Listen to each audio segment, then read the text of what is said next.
All right. Is this a pre-ritual that you're doing? Yeah, get ready. He's about to scream.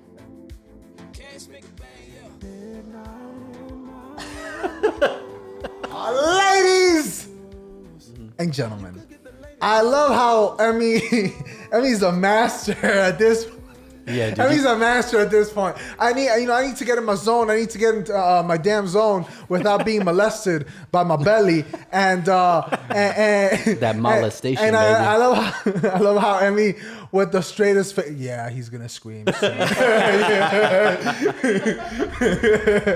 And that, ladies and gentlemen, that is acceptance. And ladies, and that's the theme for today. That's beautiful. That's beautiful. Oh, I could cry right now. Ladies and gentlemen, how you doing? It's your motherfucking boy, Gamero, the Pharaoh, the poor man's Robert De Niro. And I am also very ecstatic to be here at this beautiful, on this beautiful Sunday afternoon at midnight in Miami studios to bring you another episode, another story, another climax. Ladies and gentlemen, how's everything doing? To my right hand side, you see the duckies, the rubber duckies on deck. Ladies and gentlemen, you know what I'm talking about? You missed him last week. The man was in a conundrum at the airport. You know, you don't know what's happening. I know I put a distress call last episode. I saw the bad signal. Yeah. We didn't know where you were. But it was below me because I was in an airplane. Yeah. You know, we didn't know what was going on. You know, you could have been kidnapped, whatever.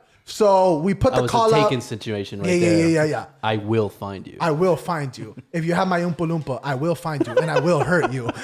Ladies and gentlemen, to my right hand side, we have Emmy in his house. Quack, quack, motherfuckers. Quack, motherfuckers indeed. Ladies and gentlemen, behind the cameras, for the first time ever, Mickety mic'd up. Don't speak yet. I haven't introduced you. Ladies and gentlemen, behind the scenes, you know, this man, oh my God, how do I put into words the skill set of this man? This man will light up a damn scene, boom, turn those motherfucking lights off, keep you on your toes. You know what I'm talking about? Bro, you need someone that's union, get you take care of the lighting for your next music video, for your next feature film. You know what I'm talking about? James Cameron, who you need, boom, that's Diego Miami Barber, ladies and gentlemen. This man is actually a barber, the barber of Doral. He's so excited to use the fucking mic. He's so excited to use the mic, but I'm what is it called when in Steamrolling politics? his ass, dude. What's it when you speak and they can't speak? A filibuster. I'm Filibuster. filibustering his ass. Big Swing gonna talk today. No, but ladies, that's the podcast. Thank you very much, yeah, guys. have a good one. See you next week. Ladies and gentlemen, you need a cut. You need a cut, and I'm not talking about when, you know, if you got emotional issues. I'm talking about, you know, a haircut. You know, ladies and gentlemen, there's only one man for the job, and that's Diego Miami Barber. Go ahead and use that mic. Tell him what's good, Diego. Yo, dog. What's up? All right. Riveting as always. As insightful, dude. Honestly, very insightful. Beautiful. Yeah. All right. Sorry. No. You're good. That's my water bottle. Ladies and gentlemen, what a tremendous introduction for our next guest. You know, I'm talking about cool as a cucumber. Always. Ladies and gentlemen, our next guest, how do I even introduce our next guest? You kind of don't. Kind of looks like I'm making a little meth on the show, but I'm not. He's been trying to figure out how to introduce him for the last 2 hours. I've been trying to figure out, for the next 2 hours. I've been trying to figure out how do you introduce a man with so many skills, so many attributes. This man I've spoken about a variety of subjects with before. This man has helped me out in life. This man has given me some of the best advice I've ever received and honestly I've ever taken, because sometimes you can receive advice and not take it, but this man is so well spoken. He has such a good head on his shoulders that you realize if you don't heed the advice that this man is trying to give you, then the only moron here is you. This man to my left hand is a writer. This man to my left hand is a chef. You know, this man to my left hand is an entrepreneur of sorts.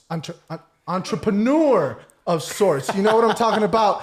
Ladies and gentlemen, sometimes I can't even put into words how proud I am to introduce our next guest. And I think this is one of those chances. Really, the honor is all mine. Ladies and gentlemen, to my left-hand side, we have writer/chef Gabe Oporto. How you doing, guys? Going on? How you doing, man? It's a pleasure to be here. I really want you to announce my entrance into every room that I ever walk into. That's Maybe give you a little costume, maybe a little trumpet, Ooh. And I don't know if I can measure up to everything that you just said, so maybe not. I used to play the saxophone in middle school. I'll play a meme saxophone. I would love to Yes, enter a he room did. to an off-key sax. How dare you? That is also This is correct. gay. How dare you? That is Sir, also correct. You are gross. You are Now, gross, sir. I must point out he had one reed for 3 years.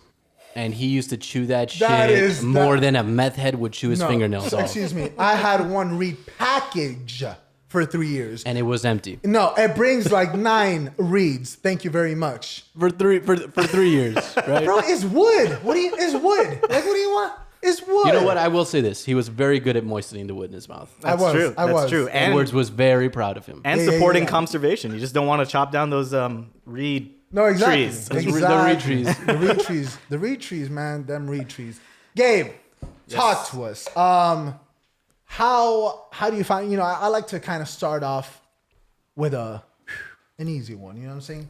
How you? I'm not gonna hit you with the heater yet. I'm not gonna hit you with the heater yet. But talk to us. Everybody's going through the same thing for the most part. Pandemic, Rona, COVID, etc., etc. I know right now you're kind of taking more of a entrepreneurial route in the restaurant industry. Why don't you talk to us a little bit about that and how that's been affected with the pandemic?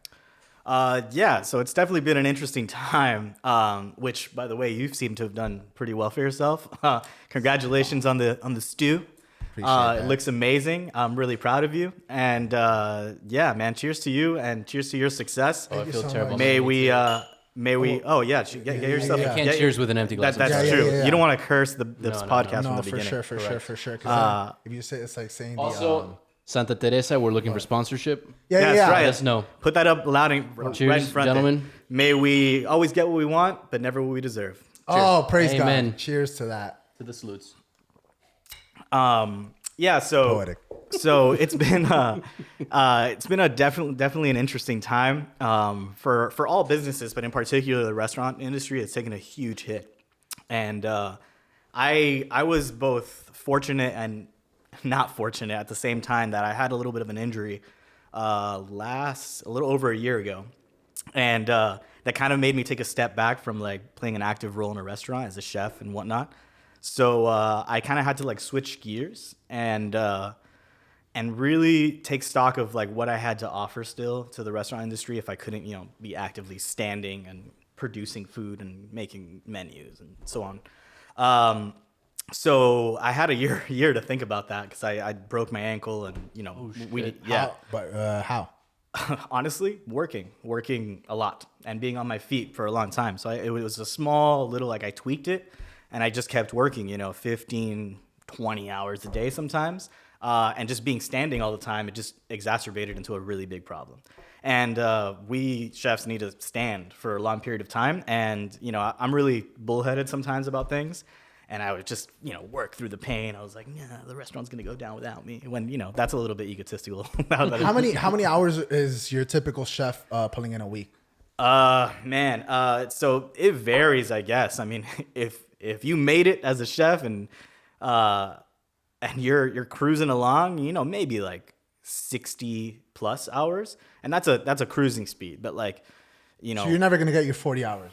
Man, I've never worked a job where I only work 40 hours. Wow. At least in the restaurant industry. But if you're like a chef owner, man, you're 70. Yeah, you're there every Yeah, single you're there fucking all day. the You live time. there. Yeah, you're there all the time. And like, it takes a special breed to really attack that job and be successful. So yeah, I had a lot of time to think about my place in the restaurant industry while I was recovering from my ankle. And right around the beginning of the pandemic, maybe a little bit before, I fell into just helping restaurants. I guess you can call it being a consultant. I was just doing a favor for somebody who had like a struggling restaurant, and I went in, I took a look at their books, I redesigned their menu a little bit, tweaked a few things that I saw was wrong, and then I didn't expect any payment or anything like that. I just did it because I really wanted to help. It hurts me to see somebody putting all that effort into something and then failing, which is pretty much what it is to own a restaurant, unfortunately. After that, like they called me over and they're like, "Oh, thank you so much. We saw so much of a percent in increase in sales." And they were really thankful, and they just like went to their cash register and they like pulled out money to give to me, and I was like, no, like I just really want you to be okay. Blah, You're blah, blah. sticking up the place. Yeah. But they were. There's cops outside. Yeah. Cool. I felt like I was like in the mob. Like I told them I was just gonna like take a This is all you have for a me? fire extinguisher to their kneecaps. But no, like I felt really kind of embarrassed, and then they seemed like it was an affront to them if I didn't take the money. You're like the guy from Bar Rescue comes in. That's what I was this just shit thinking. fucking sucks. There's Gabe's Bar Rescue right there. Yeah, I mean, I would equate myself to a fat, less charming Gordon Ramsay, but That gets you nightmares right there. Yeah. I mean, watch all those fucking shows. That's dude. kind of what my job evolved to after that, because I guess they told some of their restaurant friends that like, oh, this guy helped me out, whatever, and I kept getting calls. And I'm like, do I have a business now? and it turns out it was pretty lucrative, and aside from it being lucrative, like I was actually helping, like especially in a time, because this went all through pandemic, especially in a time where like, and I was worried that I didn't know what I had to tell them. Like if I came up to a restaurant and it was like going down, and I was worried, I had imposter syndrome, Yeah. Like that if I was gonna go into the restaurant, they're gonna be like, look at all this shit. Like you weren't qualified. Yeah, and then like I would like freeze and just be like, I don't know how to fix this. And then I would feel like a fraud. So I was really worried about that in the beginning. But every new restaurant that I went to, I was like, man, like there's a lot of mistakes that are very glaring to me, and I was like, yeah, I could fix this. Like this is, you can do this, you can do that, whatever. And I started feeling pretty good about myself, and that's what's been carrying me on through there, and then through the pandemic, and most recently, I partnered up with a friend of mine, Chef Shaggy. Shout out Chef Shaggy. That's a gangster ass. Yeah. If he doesn't make weed-infused food, he's missing out. He's I mean, there's been times, but we'll I wasn't gonna say anything. I was gonna let you. but we'll get to that later. Them Scooby snacks.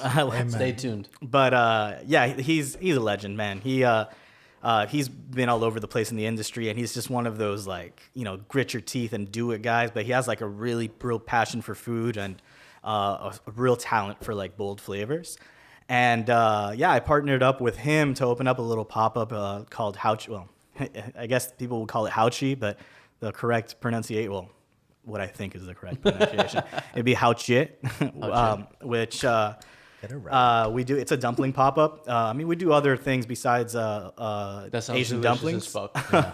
But yeah, we're located there in the Union Beer Store in Little Havana. Boom! You see the pop up on the screen right there. Check it out. Check out the address. Just like that. Follow him on Instagram. Shablam. Continue. That sounds fucking delicious. And we were just kind of doing it to kind of just to see what would happen.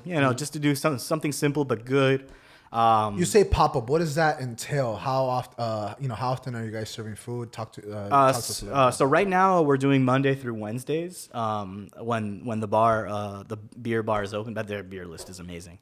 And we do Monday through Wednesdays. We're gonna extend that as time goes on. We're taking it slow. We don't want to get too big for our britches too quickly.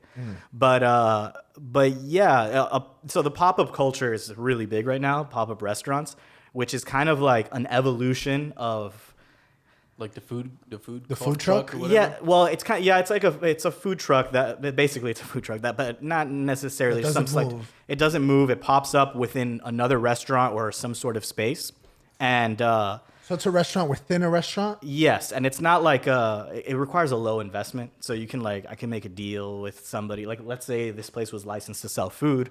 I can be like, hey, you guys don't do a lot of business on, I don't know, Tuesdays. On Tuesdays, this is empty. And like, Bro, what's up, food? What is food, bro? That's all these licenses. Yeah. What is food? This is really? Miami, brother. All right. Bro, I'll put licenses. Listen, Bro.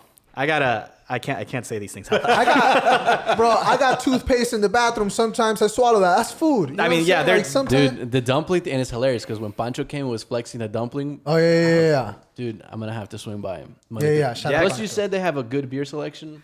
Seems interesting. Yeah, man. The Union Beer guys are amazing, and they do a really awesome job of curating like really, really good beers. They're always really interesting.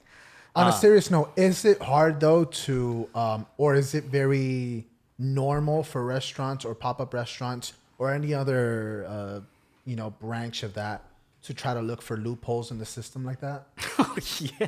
Oh, dude, it's got to be expensive as fuck to get a license. Yeah, for man. sure. I mean, honestly, like from like the bottom, like from una cafeteria to a Michelin star restaurant, there's always like little like avenues that you try to go through to like make things happen. It's such a like hectic environment. The restaurant, so many things and so many moving parts happening all at the same time that it's almost required of like an executive chef or an owner to really have that sort of like almost criminal spirit. Hell yeah.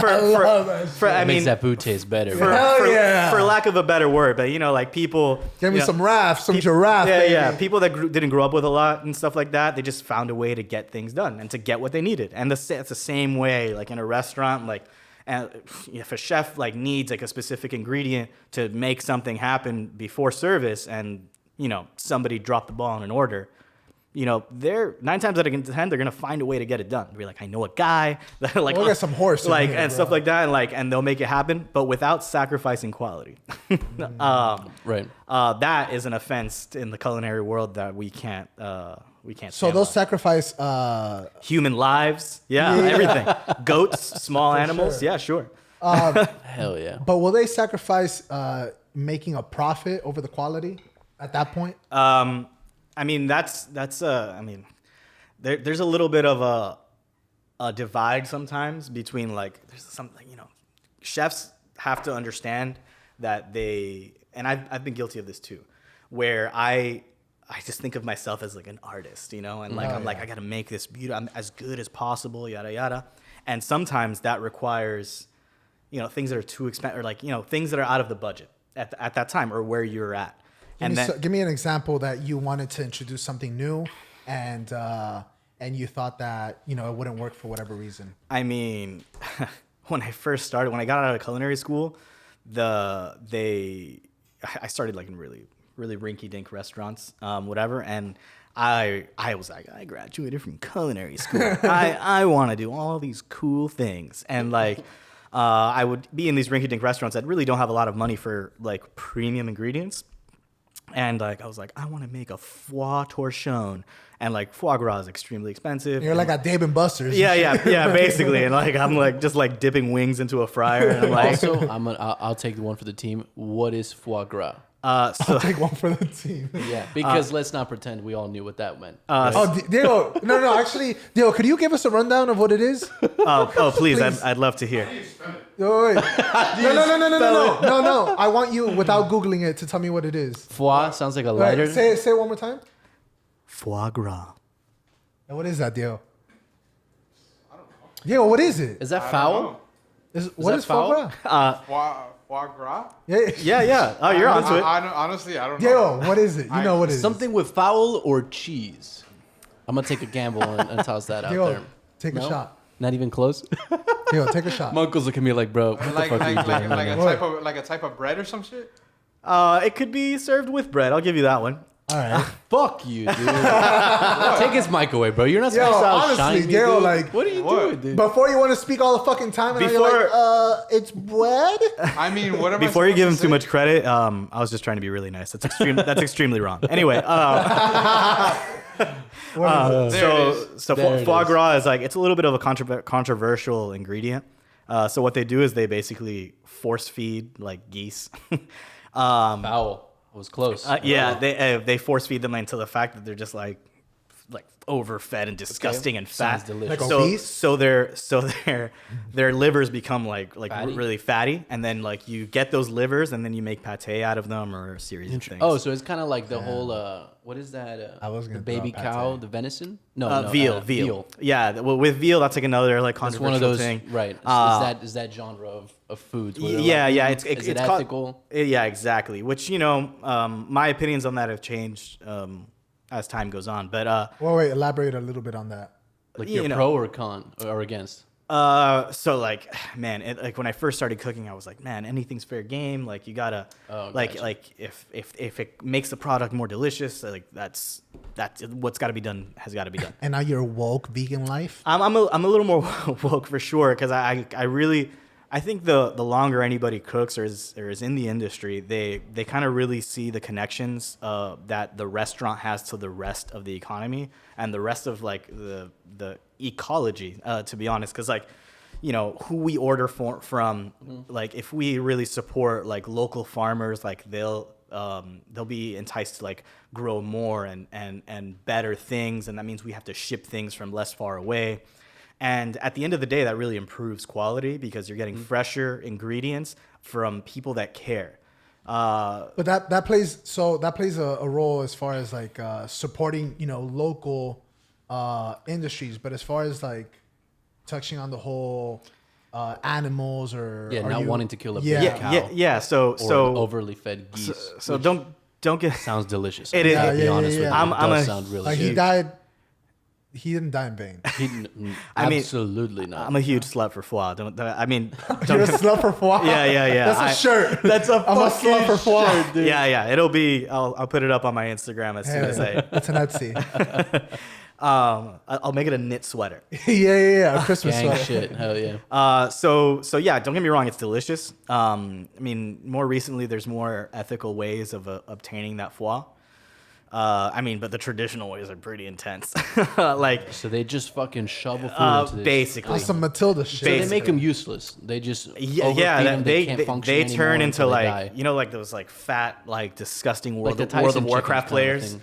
It's just like that, but like a goose. Oh shit! You remember that costume of the fat guy that was just Exactly, that's exactly what they are, but like a goose. and delicious looking. So wait, are you leaning towards vegan territory or? no, not vegan. Just 'cause that's crazy. Just Yeah, just like better raising of animals for sure. Yeah, I agree with that. For sure. And like I think scientifically our diet can tone down the meat for sure, but in no way, shape, or form am I saying to like not eat meat, because number one, as a chef, it's freaking delicious, and I don't think it's wrong to eat animals. I just think it's wrong to like raise them incorrectly mass farm them and the way mass we do. farm them in that sort of way. What would be the ideal scenario for you? Reduce the intake of meat to some degree, which is actually good for the culinary arts because it forces you. Because anybody, you can get a. Don't get me wrong. It's an art to cook a delicious piece of meat, but it's much easier to get a steak and put it on a cast iron and get a caramelization and salt it perfectly and cook it perfectly, than it is to like get all those nuanced flavors from like a vegetable. So it's really made like when you're limited, you really push boundaries to make things freaking amazing. And if you're like, oh, here's this cauliflower and this like yuzu juice, make a dish out of that, you end up like creating something completely off the wall yet amazing, and you have to work harder for that flavor. So I really think it stimulates the chef's mind and the culinary arts in general.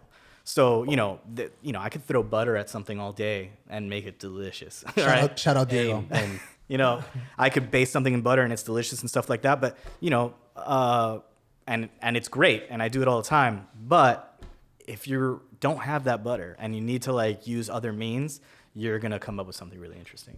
Let me ask you something. If you had on one side a chef, years of experience, and they're cooking, a $4 steak from Sedano's, and then you got on the right side, someone who doesn't know what the fuck they're doing, going off a YouTube video or whatever, but they have a, like Japanese 5-star Wagyu. Japanese Wagyu. A1 steak. Yeah, A1 steak, the highest caliber that you can get. Who's gonna do what steak is gonna taste better? Well, I mean, if the person, the noob has the noob. if they have instruction, if they're following, how to do something, and I think, I mean, it's pretty hard to compete with Japanese Wagyu because it's amazing and it's a completely different mouthfeel. But the chef will be able to take a cheap ingredient and at least make it like a player against the Japanese. Yeah? They'll make it a player because a good chef really knows how to take like the cheap ingredients and like treat them in a way that really transform them. So like if it's like usually tougher pieces of meat have more flavor, and so you have to cook them low and slow to break them down so they're more palatable. And then like and then meat with like more fat, fat carries flavor as well, but it's gonna be like butter in your mouth instantly without having to do much. So I think both the experience and the experience on one side and the ingredients on another, I think they kind of equalize. Depending on the disparity between the cheap ingredient and the expensive one, the chef might even produce something a little bit more worthwhile if he's really left to his own devices. Does you get what you pay for always correlate in the restaurant industry? No, 100% no. Make no mistake, like there's really expensive meals that are totally worth it, and I've dropped embarrassing amounts of money when I didn't have it. Hey, There's no show shame off. in that game. Hey, There's show off. no shame in that game. Flex for the listener. No. I mean, I had to take maybe a small loan, sell my body right outside the restaurant. Hell I don't yeah! know, but- Shout out Calle Ocho, bro. which, if you look at this, I would have to have a lot of different clients to make a certain amount of money. There's yeah. But There's a patron for every. Was it BBMs? thank you. I feel really good and very safe here. What was it? Midnight in Miami is a safe space. Men. Yeah, you're a big beautiful man. Can I take off my shirt? So yeah, I mean, but No. for sure you can go. Thanks, Diego. We got his input. Yo, Thanks. after he was so nice to you with Yeah, the foie gras, Yo, I don't for think real. you gonna fuck with Honestly. him like that? I was totally on your side and defending you the whole time. Yeah. Fuck you and your You foie sound gras like a bread, fucking bro. idiot with bread, bro. That foie gras bread. That's what he wants to say now. I really was gonna say pate. Has anybody seen him on camera? Because I could just describe you however I Yes. want now. Yeah, no. Man, It's like I was gonna be like, he's a freaking troll. Yeah, but that's also accurate. Like you're not being mean there, Yeah. No, you're a beautiful man, and I want to kiss you in the mouth. Anyway, so No. Thanks, Diego. Okay, we all heard him consent. Yeah. We all heard him consent. yeah, I mean, man, there's 1,000,001 spots in Miami where you can go into a little hole in the wall and pay like, Nothing for fire food. yeah, $3.99 and get like una completa, and it's amazing. But it's not bullshit food. No, man, no way. Like there's a lot of those like food by the pound places. Palacio de los Jugos, papi. Yeah, honestly, Shout man. out I mean, Flagler and 57th. it's impressive what Palacio de los Jugos does Express because like Cafe. they make so much food and at a pretty decent quality, like freaking obviously like pounds of it, and like and if you look in the back, nobody ever looks like they're doing anything. I have no idea. They always look like they're fucking milling around. Yeah, That is yeah. so true. I have no There's 19 idea people how in they the do kitchen, it. like fucking. I've been wanting to like apply La Palacio de Jugo and like work as a fry cook for like a day, Just for their like, for a day and a half, so I can just see like an army of like little Cubans Just milling about on their and- phones, talking on speaker to their family. in yeah, Cuba. yeah, like ¿Qué dijiste, men? What? running their side hustle on their Exactly. Hell On yeah. their Bluetooth. Hell yeah. Which, by the way, I think like maybe like 7 out of 10 of the dishwashers in Miami all are like hustlers, bro. Like they all have I mean, This is their downtime. This is how they holy detox. shit. They're like For real. ripping The through boss had dishes. the PS4 right there.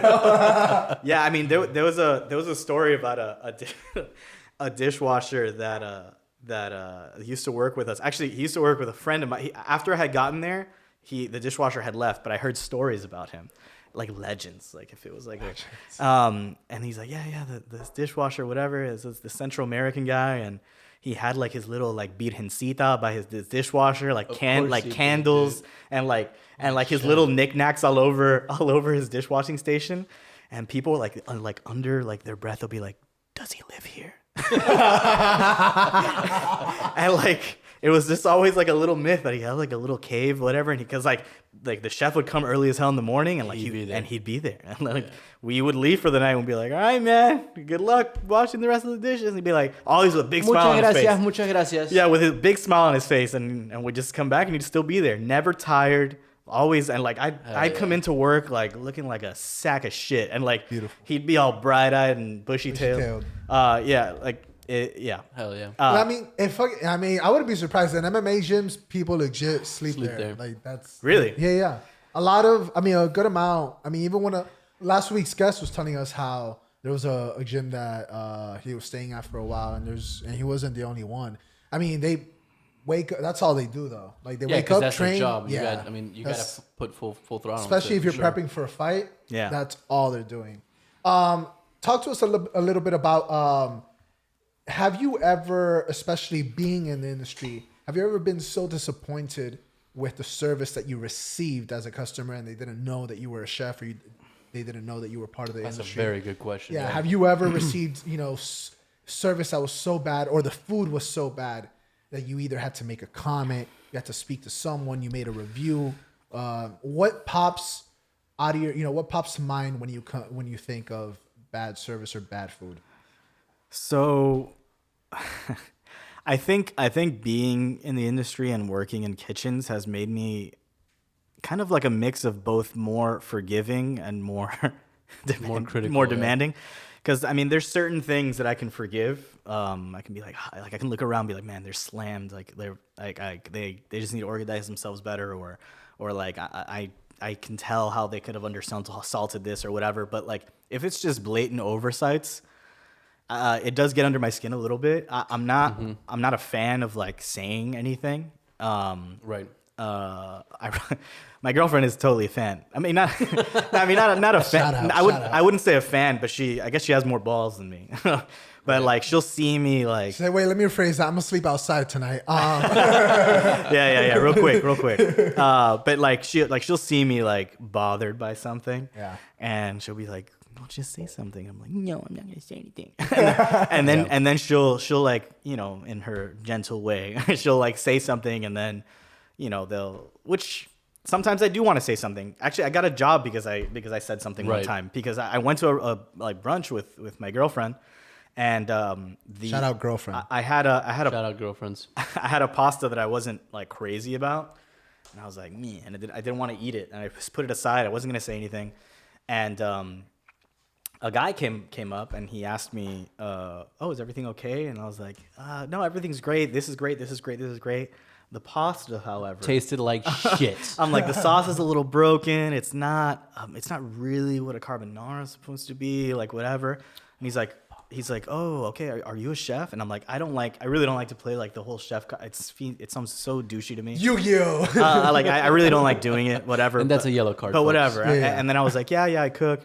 Whatever, and then he's like, "Oh, stay right there." And then he introduced me to the chef, and then he's like, shit. He's like, "Oh, you know what that means? That means that dude has been thinking the same shit for weeks, and he's like, wait. Oh, you're not the only one. Hold on, let me bring him to you real quick. Correct course, please. No, he was actually a really talented chef, and it was just an off dish, And then he's like, "Oh, actually, like our chef is gonna be leaving soon. We're looking for someone, whatever." And then I was like, "Oh, I just left one. I'm tired." Whatever. But I ended up working there for a long time, and yeah. So it works out. Like you just gotta weigh out like when a negative comment will be to let them know so they can improve, and not just like a dick comment to like. Right. You're trying to be constructive. Yeah. I don't want a free meal. I don't want anything. But if I'll be like, "Hey, look, just saying like this is like this, and I know it's not supposed to. I don't want anything, but I'm just letting you know." What if the waiter is an asshole? I usually don't say anything. That's what the tip's for. Yeah.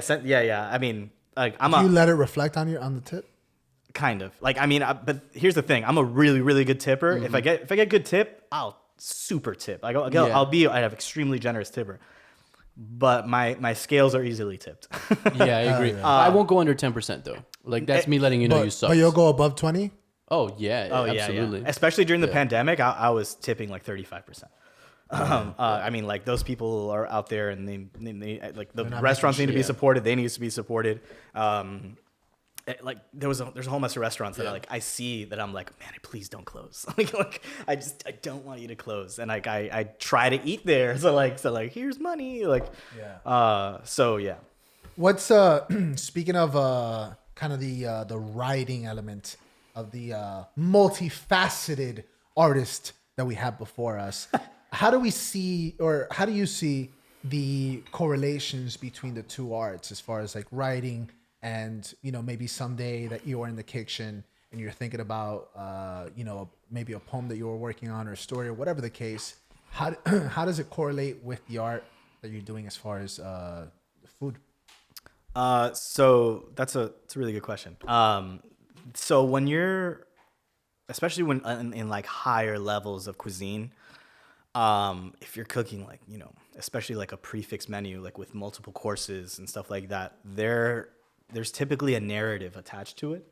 And like, or like kind of like an underlying theme. And every dish really, if you really get into it, and I do, I'm a huge nerd about this stuff. Every dish is reflective on like an issue, like representing a certain ingredient from a specific place, a specific struggle from a specific place, something that means something to you, like a memory. You'll take like, for example, I went to Alinea did, which is a really famous restaurant in Chicago. They did a pop-up restaurant, and it was all based on his experience during the pandemic as a chef. And it was definitely a narrative similar to writing, where you're creating a story, because you would come in and like there would be like smoke in the room, and then you would inhale it and it smelled like toasted coconuts. And then like the first bite that they give you was this like purple like coconut custard almost with like Szechuan pepper flakes on it, and it looked like a coronavirus cell. And, that's fucking cool. And you would eat it, and like honestly, when I first ate it, I'm like, man, he's really like pushing it a little bit, because surprised it actually has COVID. No, I felt like a lot of people would like, and a lot of people were. It was too much. Taken aback by it. I don't think it was enough. I don't think it was too much in the slightest. Like visually like if it was taste-wise. Like if it was offensive, you mean? Just, yeah. A lot of people thought it was offensive. Those people like, oh, it's the coronavirus. People are dying. Yeah. It had nothing to do with like, the taste, really. Yeah, people were dying about Bro, it. go watch Passion of the Christ. And then like... No, yeah, exactly. And the thing is that people a lot of times separate cooking from an art separate to like something like painting. Mm-hmm. When it's not different at all. I mean, there's extra things to it, but it's better because you get to eat it. Well, yeah, but like you know, an artist can paint about the Black Death, which there are. I mean, there's a lot of medieval paintings about the Black Plague and stuff like that. That's not a disrespect to the Black Plague. That's them being like, this is what I experienced and lived through, and like they're trying to say something about that specific time. It's the same thing that he's doing, just through the medium of food. Yeah, I mean, that's our reality right now. We're all experiencing it together. Mm-hmm. I'd eat the fucking molecule, dude. It sounds delicious. It was delicious. Yeah. Have you ever been quote unquote offended by food? No. I really see it as like, I mean, unless it's like a disrespect to the ingredient, which is yeah, sure. But if it's done well, no. What would you consider a disrespect to the ingredient? Man, like, you know, there's things that are like really nice that like you get like even just foie. Like if you just like massacre foie and like you overcook it and it's like all broken and disgusting and stuff, you know, that's like something that came from a living thing. Yeah, and like a lot of people went through a tough process to like get that ingredient. And if you just like shit on it, yeah, if you just like shit on it like that, then it's a really sad thing, you know. There's the chef is like, it's just a step in the process into something that you're eating. You know, there's, you know, the breeder, the farmer, the distributor, the whatever, the vintner, anything. All those people come before, and if you just like do something like really blatantly bad to an ingredient, it's just a misstep in that layer. It's a spit on their face. It's kind of like what you were saying that the carbonara, that it was broken down. It was probably too much fat. They let the bacon grease get in too heavily. You know what you're talking about. I tried cooking it one time and I fucked it up. So I did what you were saying not to do, and I realized how that happens. And at that point, you know, you add an extra layer when you eat something that you know, especially if you fucked it up. You know how easy it is to mishandle the ingredients. Yeah. So when you get it right, you're like, fuck yeah, dude. Having said that, even if it was fucked up, I'd eat it because bacon. No, I have to eat the bacon. 100%. Like Shout out to pigs. Shout out to bacon. most people like immediately We have a put couple me. law enforcement people that. Shout out Gio.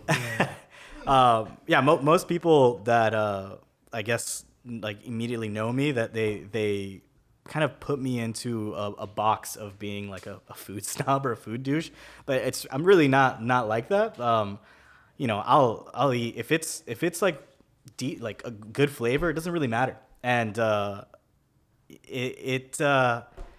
man, I don't know. Like sometimes people are afraid to give me food that they made. They're like, no, I don't want to cook for you. I wouldn't. But I feel like the opposite, right? How else do you learn? How else do you grow? How else do you get better? Yeah, but you don't take those missteps. Yeah, but I would never. You're not gonna be like, bro, this is a piece of shit. Yeah. Don't fucking. Yeah, do but it. then if someone takes the time to cook for me in their home, like I would. Gordon Ramsay's never a character. Criticize it. Yeah, but tell me, hey, listen, I would have probably done this. I'd have probably, well, if I asked for it. If they ask, exactly, because I think of if not, cooking, lie to me. Definitely look me in the Yeah. face and be like, yo, I mean, Michelin star. Yeah. or I'll steal. If I don't say anything, that's the highest compliment, because that means I'm gonna steal your recipe. Oh no, the worst compliment I was ever told, or insult that I was ever told about my cooking, and it wasn't really my cooking. It was a combination cooking of me and an ex-girlfriend, so not mine. You know what you did. Yeah. You know what you did. Her dad tried it, and he's like, it's different. And I was like, gotcha. I'll take it, bro. Let's get some takeout. I'll take it. That's funny you said that. Okay, His so palate's just not refined enough. So Exactly. you've never been served something where physically you're like, I don't know if I'm gonna eat that. I have a pretty high tolerance for Yeah, For- because that texture thing, the visual factor is very heavily weighs on what I eat. I'll eat everything. I'll force myself to do it, but it heavily weighs in on it, like drastically. Yeah, no, 100%. However, all that stuff is subjective, because there's parts of the world that certain textures and certain smells are delicious. Like, Yeah. have you ever eaten a durian fruit? That's Yes, actually, I think I have. And did you throw up? I think the smell is that the one where the smell is rancid, but it it smells tastes beautiful. Are you talking about ayahuasca? No, we'll get on that It's later about too. Huasca. No, but That's the one where the flavor is out of this world. Though. The flavor is good if you can Right. get past the smell. I think I 'Cause have it smells had like that. it smells like freaking 2-month-old trash. It really I does. think I have had that because I pride myself on wherever it is I go that I'm visiting, country, state, whatever. I look for the craziest shit. 100%. Like when I was living in Mexico, I was having the worms, I was having the crickets, I was having the ant eggs, whatever. Yeah. And you have to get over it. Physically, you have to get over it. The smell is usually not that aggressive, but the texture sometimes is wild.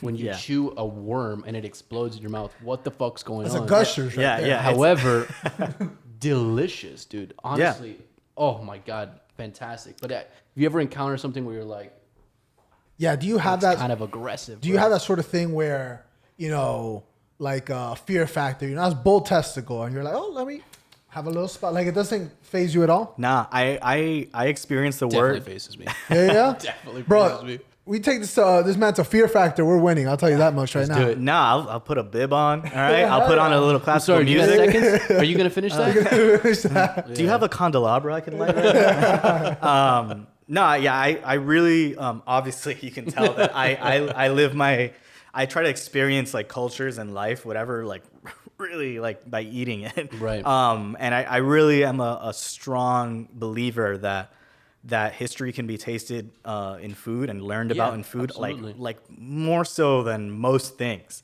because food is like translated through oral tradition, no pun intended, more than most things. And if I get a chance to experience something by eating it to fully understand a culture, I'll do it. Even if I don't particularly like it, I'll still find interest in it. Like even though I could not like something and be like, man, that's really interesting how this acid plays off of this particular nut that I've never cooked with, or something like that. Right. And so I'll just switch from just mindlessly enjoying to mindfully Breaking it apart, going thinking into about the it. Yeah, flavors and all exactly. that. Which that's fun for me.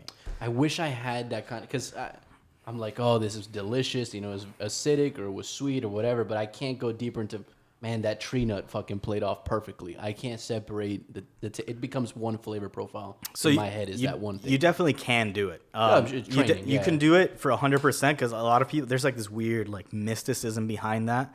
And like a lot of people that do have that palate, once they have it and they understand it, they kind of like they put a wall up so that like so that other people, which is, it's not true. Like the more you eat certain things and you talk about it with somebody, the more like receptors you get in your brain to like remember that flavor from X, you know? So, you know, the more you talk about it, you can be like, oh yeah, that does taste, that lion's mane mushroom really comes through, because now you know what lion's mane mushroom tastes like and you can taste it in something else. And so it's just really just building and eating out a lot. Same thing with wine. That's one I haven't been able to break through, man. Wine, the flavor's so aggressive, dude. I just can't. I can't. Especially the dry ones. I'm like, what are we doing? Why? I mean, that's just preference. Then you go for like a juicier wine. So I mean, I've been a pretty big on natural wines now. Oh man, because like What's a natural wine? That's the one without the oxidants or whatever. Yeah. So like, there's no like sulfites in it, and like it's produced in a much more natural way. Like and honestly, I stopped drinking like wine heavily because, I mean, not that heavily. That wasn't that bad, but I stopped drinking it for the most part because you know, I'm fat and old. So that's fake news. So I would get freaking Alcide, and like I'm like, shout out Tums. And no, for real. Like that Alka-Seltzer gang. Omnioprazole, shout out Omnioprazole, looking for that shit. Yeah, seriously. Every time before a party, like I'll bring out the Omeprazole and be like, "Party people, who want some pills?" And like just hand out, you know, Prevacid or whatever. That's how I know I've aged, when I know what it is when I noticed. Oh, fuck, we're getting there, huh? Yeah. We're moving up, I guess. But natural wines, though, I started drinking natural wines, which are absolutely delicious. They're a little more difficult to come by because there's small distributors for the most part right now. Yeah, it's not mass produced. But without all that stuff, I do not get acidez, and I can just house a bottle of wine and whatever, watch my Bachelorette or whatever I do. There you go. That's for housewives. Hand me that rose, though. Hand me that rose. What is something that when you go into a restaurant to, try to assess, what are some red flags off the rip that you can see? All right, this needs to change before going into specifics. So usually when I, like professionally, if I go into a restaurant and I really want to assess the situation, I kind of just sit down and have a meal. Do they know already? Yeah. They've at this point. Yeah, They've hired you. I'm not gonna spring up behind some trees and be like, pay me. Like they already, they've hired me to come on. They know what's up, whatever. And then I sit down, I have a meal, kind of look at service, but I take everything to account: location, how easy it was for me to like find them on Google, or like how concise their menu is, both online and in person. All those things. And then after that, then I'll go into the back in the kitchen and I'll see like, organization and cleanliness and really how they're storing their ingredients. So like if they're like pre-cooking like a whole mess of stuff and then, just heating it up and stuff like that, that's a huge red flag. Cause like, a lot of chefs, like they don't give their diner, their enough credit, basically the consumer of their art. They don't give them enough credit, and they can be like, oh, they can't tell the difference between this frozen tilapia or snapper, but they can. People know what's good, even if they don't think they do. They know what's good once they taste it. Like, I'm sure everybody has like had a bite of food and like immediately been like, wow, that's different, that's awesome. So if I start seeing those things immediately, I know that there's an issue that needs to be addressed in the kitchen. And just the general morale of the kitchen. It's really important. It's like being in a kitchen is like being on a pirate ship, Like if you, that's a fucking comparison. It's the truest comparison. Number one, like everybody in the kitchen. He's been on both, honestly. So. Yeah. Everybody in the kitchen has a really colorful backstory, and like they're all characters. A lot of the people back there are like misfits, and they just like because to choose a life of for this art. It's a little insane. I heard it's like Pinocchio in the circus and shit, Like... yeah, a little less fun. No, I'm just kidding. No, it's so those people just tend to be a little bit kooky, and if the morale's down, like it's gonna reflect in the food, and it's gonna reflect in the amount of time the food takes to get out, and all those things. So like you really got to have people that really love what they're doing behind the scene and in the front, to be honest, behind the scenes, and really are excited about what they're doing. Because once the kitchen gets bored, the restaurant will start dying right there. So you have to like inject new dishes or new ideas into them so you can get that fire back. And yeah, that pretty much those are the things I look for. Is it true there's always a guy supplying cocaine to everybody in the restaurant? Oh man. So First of all, not necessarily a guy. Right? I'm sorry, it is 2020. That's My true. You can't apologies. make those assumptions. I cannot make those. That's true. assumptions. It could be a really wily raccoon, right? It could. be. It really could. So I mean, that is definitely rampant in There's a drug in kitchens. I mean, that's and I mean, you said 15, 20 hours sometimes a day. yeah, I At can't. least, 5-6 days a week? I mean, come on. Yeah, I personally have never done cocaine, which is actually very, very weird for a chef. It's fun. Yeah, well, I've heard and I've seen. So it's definitely there, and I don't blame them. You know, I mean, you got to do something because it's really unsustainable to work that many hours and for that hard. I know how unsustainable it is. Like I've had to let go. You wear down. Yeah, man, I was definitely worn down. I had to let go of a lot of relationships with friends, family, girlfriend, whatever. It was really difficult. You have to sacrifice a lot for that. So my heart goes out to like every cook and chef and everybody in the restaurant industry because it's really a labor of love. How difficult do you find it having to balance both crafts, and how do you divide your time when it comes to inspiration? Do you just try to write when inspiration hits, or do you force it? After a long shift, do you go home, open the notebook, and say, "All right, I need to do something," or do you just wait for inspiration to strike? So I have, first of all, I haven't written in quite some time, and I really think that's a reflection of my happiness. I really have found like a base happiness right now, and like I honestly think that's a little boring to write about. So and to read about. Like every time I read a book, I'm like, I don't give a shit how good your life is going right now. Definitely sells. Did you only find yourself writing when you were depressed? I don't think I've ever been depressed. I know it's popular to be depressed now. Get the fucking words out. But like is a trend, I also think that, I mean, depression is definitely an issue, but I also think that a lot of people that say they're depressed don't really know what depression is, and that they're just jumping on that. But that's just me. No offense to anybody who's going through depression, it could be real. Yeah, I guess when I was like a little bit more down and out, and like there was a little bit more strife in my life, like I definitely wanted to write about that, mostly because it would give me clarity on that subject. I felt like if I would write something and then read it back to myself, I'd be like, oh yeah, you're an idiot. Like there's an easy fix to this. Because I kind of disassociate a little bit when I write, and I'll write like as a character, like as a different person. And it's kind of like really fun to like, put a different person's skin on for a little bit and then just like explore those thoughts. But when I was just like really happy, I would just be like writing sunshines and rainbows on there, and like I just wasn't about it. But there was a time in my life where both of those crafts clash, and I wrote a lot about the frustrations of trying to find my voice in the culinary world. And so I was cooking constantly. And working constantly, and then I would go home and then just like pour myself some scotch and then just write for a long time, usually free writing, free conscious, just like throwing up onto the paper. And that was pretty cool. And I guess it was a way of journaling, and sometimes it will come out like prose and sometimes it wouldn't. Because I've seen, I've seen you personally perform spoken word. And how did you make it from, or how did you transfer it from a free form sort of writing to a spoken word format? So I really started getting into spoken word, honestly, with you. Shout out me.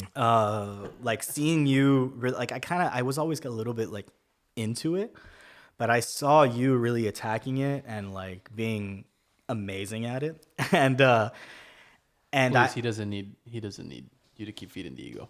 yeah, you're right. No, stop. You have your own mic now. You can talk to it. Stop. Continue.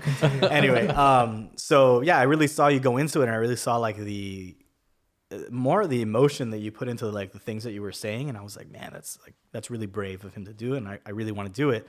What if I would take my thoughts that I've been writing down and really just like, almost perform them? And I'm by no means a performer, not like yourself or anything like that, but it was really liberating. And I had to like reorganize my thoughts to be said out loud, because up until that point, everything that I wrote was really for me. I would just read it and like, just like how you understand your own handwriting, be like, yeah, that's sick. But like for other people, it might have just sounded like gibberish. So I had to really like think about how it would sound to other people, and then just kind of reorganize structure. Who would you say in both the culinary world and also the writing world, if you will, what are some of your biggest inspirations?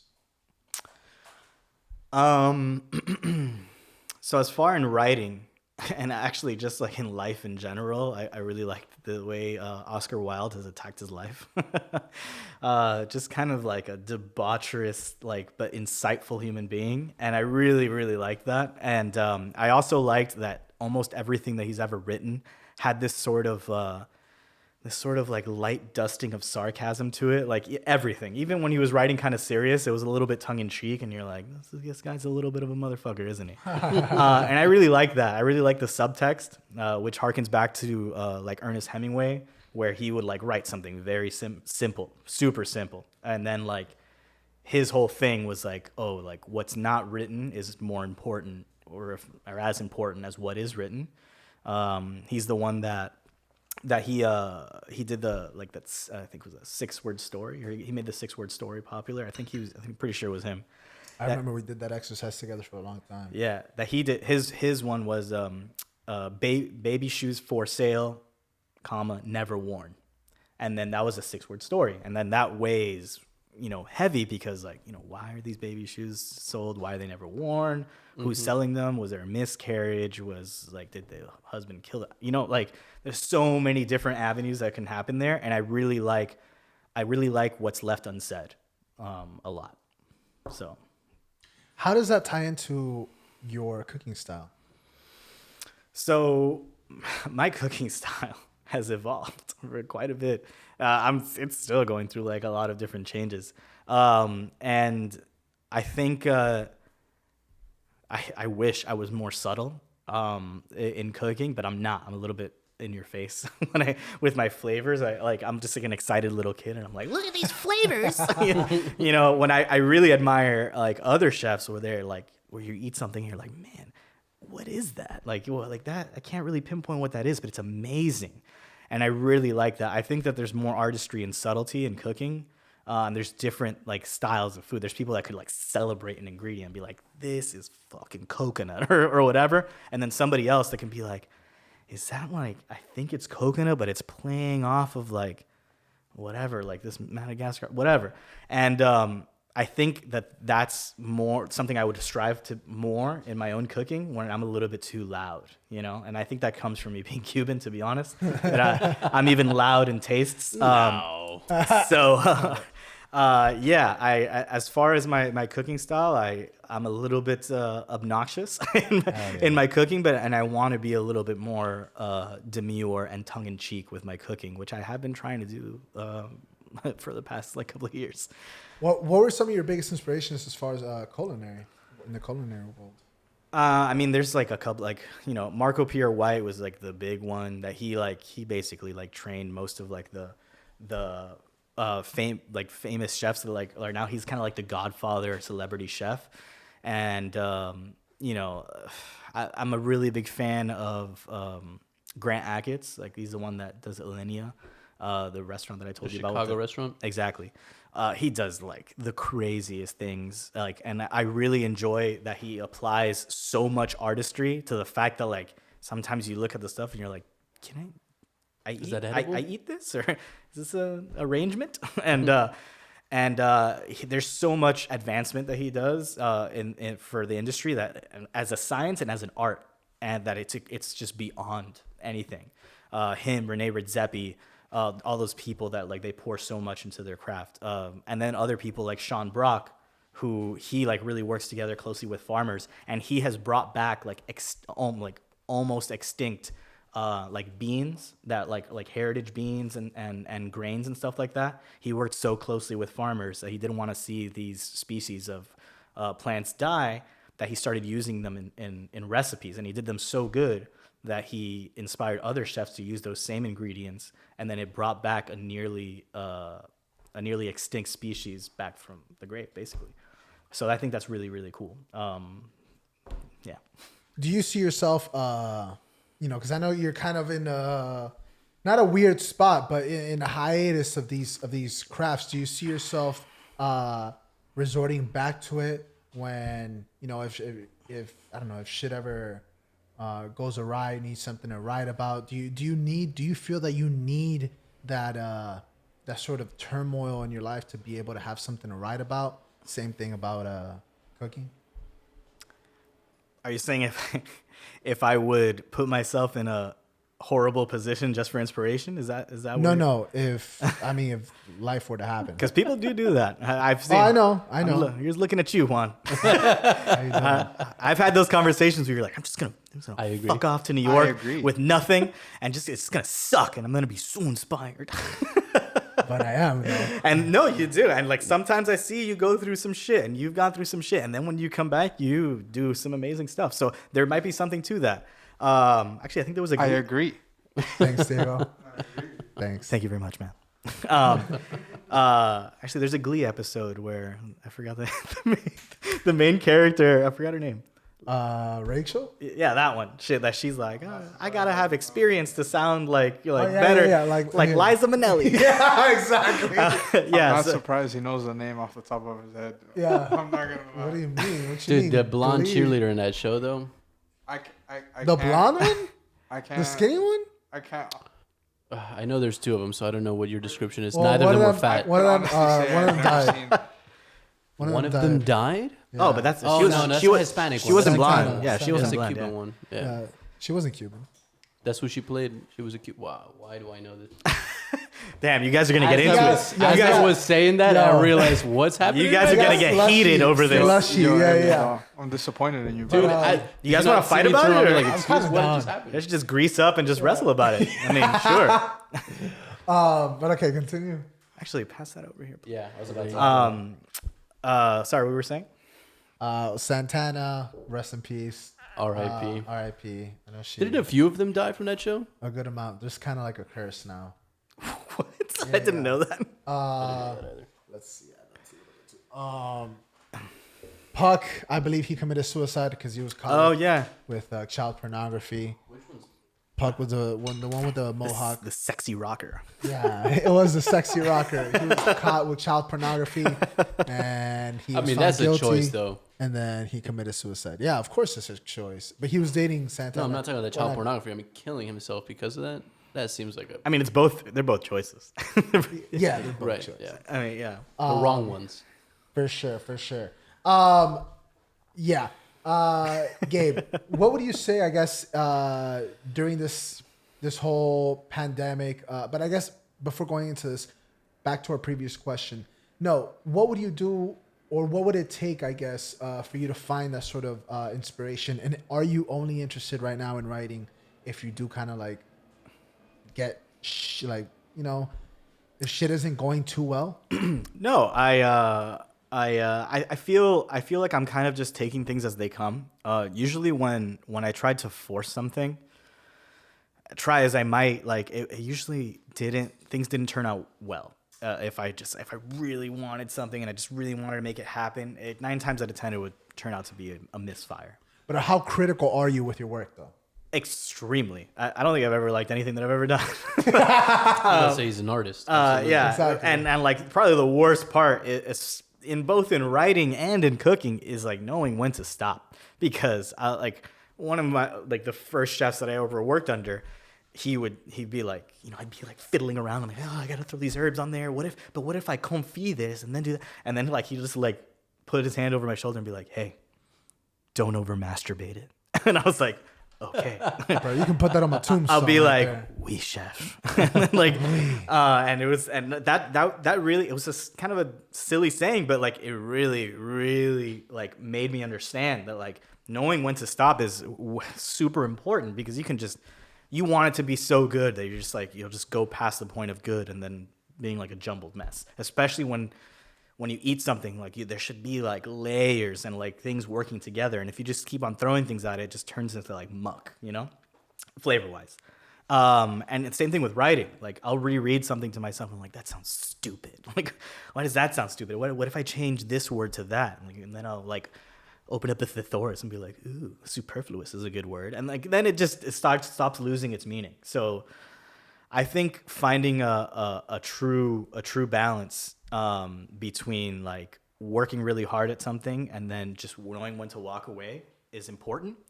And I think if an opportunity comes my way where I get to exhibit my writing, I'll take it for sure. If it comes my way. But if I'm not going to force anything at this point, because what I have now, and I think I'm doing quite well, I've achieved it by not forcing something and just capitalizing on things as they happen. So, what inspires you nowadays? Inspires me, honestly, like it could be any little thing. Like sometimes, like I'll just eat anything random, and I'll just find like a new way of like melding those flavors together. So I'll have like un cafecito in the morning, and then maybe like I still had the taste of Santa Teresa in the morning there, and I'm like, man, that coffee goes real good with that Santa Teresa. What if I make like a coffee mirror glaze from that, and just little things like that. And like I have on my phone, I have like these like notes of a madman. It's just like there's like no rhyme or reason to it, and it'll just be like arroz con pollo, but like croquetas with this type of thing, whatever, and then just like Arroz con pollo croqueta sounds fire. And like actually that's been done. That needs to be done around I think me. they did that in Finca. Where? Finca Table and Tap, I think, did that. Okay, we need to look that up. And things like that. So like any little thing, like actually usually when I have conversations with you, I usually get inspired. Same. I usually write a little bit afterwards, just because like Juan's doing so good, like I want to do it too, and like or anything like that. So people, places, sound, it could come from anywhere, to be honest. And I think you have to open yourself up to that, because if not, then you're really gonna put yourself in both a writer's and a cooking block, so to speak. Before, I know you were doing a lot of work with, and correct me if I'm wrong, was it dishes from Israel? Mm-hmm. And Persian dishes. okay. Yeah. So I was the sous chef and then later co-executive chef of Fuchs Miami, and that was really interesting because I had never been exposed to that cuisine before. Well, yeah, I was gonna ask you. Yeah, it's always really really fun to like go into like a new kitchen, and it's both exciting and terrifying because you have accrued all this knowledge from like a previous restaurant. You're like, I know everything there is to know about X cuisine, which you never do. There's always something to learn. No matter how simple, or tacos, or pizza. There is Tacos go deep. Yeah. There's an infinite. Every single thing has an infinite amount. There could be an expert on like one specific ingredient and so on Hot and so dogs, forth. Anything. I'm sure you've eaten bad hot dogs and good hot dogs. True. And the difference between that is someone who pursues perfection and someone that's just like a hot dog is a hot dog. That's the difference. And the same thing happened when I went to Fuchs. Like, I knew what I was doing, but like I've never made these things, and there's all these things in different languages. And I was a little bit scared as well. But then like you start finding that a lot of cuisines are related. So I found a lot of things harken back to Latin cuisine, which I was raised on, arroz con huevo and stuff like that. And in Persian cuisine, they're really big on rice, or polo as they call it. And they just like they toast the bottom, and it's called tadig. So they get like a toasty like kind of like rice cake. And, you know, that's basically like like- raspadito. I was about to say, como un raspado de parrilla. or something Exactly. Like So you find like little things to hold on to and be like, oh, it's just like this, whatever. And you start realizing that people. You correlate it to things you already know. Exactly. And then you start like seeing like a true, like be like, oh, people around the world know what delicious is. And, you know, they like the crispy texture. That's why they do this and that's why they do that. And, you know, everything is a balance of, you know, salt, fat, acid, heat. Shout out the book. Yeah, which, you know, before that book happened, like this was always a concept that chefs rode by, you know, like the balance of those elements. So once you kind of like push aside like the superficial things about the food, you really start realizing that it all makes sense. Then they're all very similar to each other. And then there's different techniques of doing things, and you just have to learn those, and then you're golden. So yeah, I learned a lot there, and then I took what I learned in that Persian restaurant, and then I applied it to Asian cookery, and then you come to an even better product, or a different product, or a different expression of a product, just like wine, or like an artist painting, a different artist painting a same landscape. You know, they're gonna be the same thing, but that mountain's gonna be a little bit different when somebody else paints it because of his culminated experiences. And same thing. Do you think that food could ever be political? Yeah, 100%. Elaborate. So, I mean, even in this, especially in this day and age, I think it's super political too, because the food industry ties into the climate, is because, you know, a lot of our farming practices are what's damaging the environment, and those farming practices are there to supply hungry mouths, either to the home or to restaurants. And you know, the climate change definitely needs to be addressed 100%. But I do understand why the current system is the way it is, because I mean, there was a population boom. You know, especially after the World War, like the humans, there's a shit ton of us, right? Yeah. And you know, famine was a real big thing back in the day. There's still hunger and there's still famine in the world, but a lot less than there was before. And that was because, you know, huge farming practices and like genetically GMOs and stuff like that. Like we were able to grow more and faster and bigger and in smaller plots of land. So all those things, they have negative effects now, but, you know, there's people all over the world that are fed now because of that, when otherwise there wouldn't have been.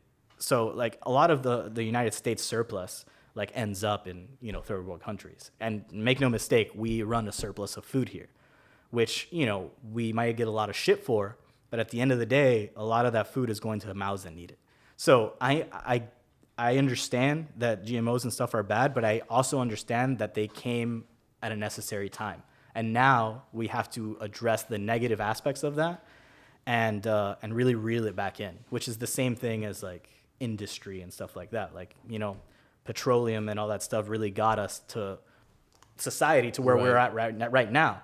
And that's all good right now. It's an immediate solution. Yeah, we exactly. need to look at something more long term. But we need to find something north. And it's the same thing with the food industry.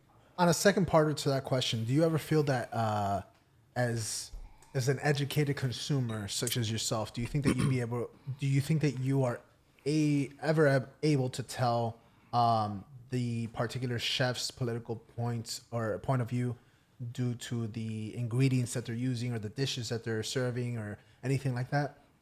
Yeah. A lot of like the whole farm to table movement, on top of it being like a good marketing thing, but if they're really sticking towards that and working local and stuff like that, you can tell that they care, you know, like what they care about and what they value. It's very apparent, you know. A lot of like, and then, you know, there'll be a lot of like old school chefs that they'll get ingredients from wherever and like wherever they can get their hands on, and you can tell where their values are at. Neither of them is right or wrong, but you can definitely tell that there's a disparity. You definitely tell it a bleeds difference. into the rest of their life. 100%.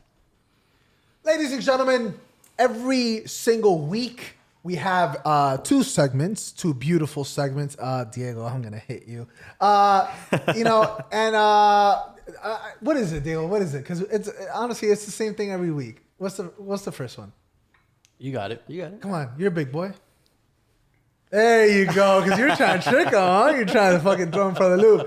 Ladies and gentlemen, you know what it is. Every week, we have a segment by the name of Movie Reviews of the Week. You know what I'm talking about? And I'm actually going to throw a curveball for you. Gabe. Yo, why don't you tell us a film, a TV show, anime, really whatever the hell it is, whatever media, as long as there's some visuals attached to it. Could be pornography if you need it to. What is something, media that inspires you, that has inspired you lately, something that you have to recommend to everybody, all of our listeners, ideally something with 5 stars because it makes the editing easier. So, ladies and gentlemen, movie review of the week. Gabe, take it off. Oh boy, I wasn't prepared. I have to go through my Rolodex of things. Yeah, that's the whole point. I didn't let him know beforehand. Let's see. So I'll start you off with a guilty pleasure. And we already did the Lizzie McGuire movie, so I will. All right, good. There's a baseline then. Yeah. So I will fight somebody who doesn't think that this is amazing television. But Great British Baking Show is something that really satisfied like a really deep need of like of something good in this world in my body. Like it's just what is it? The Great British Baking Show. They talked about it on Bad Friends this week too. Oh, they did. Okay, how many stars? That's his guilty out of 5 pleasure, stars. 5 stars, man. That's 5 stars. I wait for it every week. Like that's my Super Bowl Sunday. For real? I watch that, and it's a competition show. So like I'm like, and it's British. So Okay, but if you've seen one cook-off show, haven't you seen them all?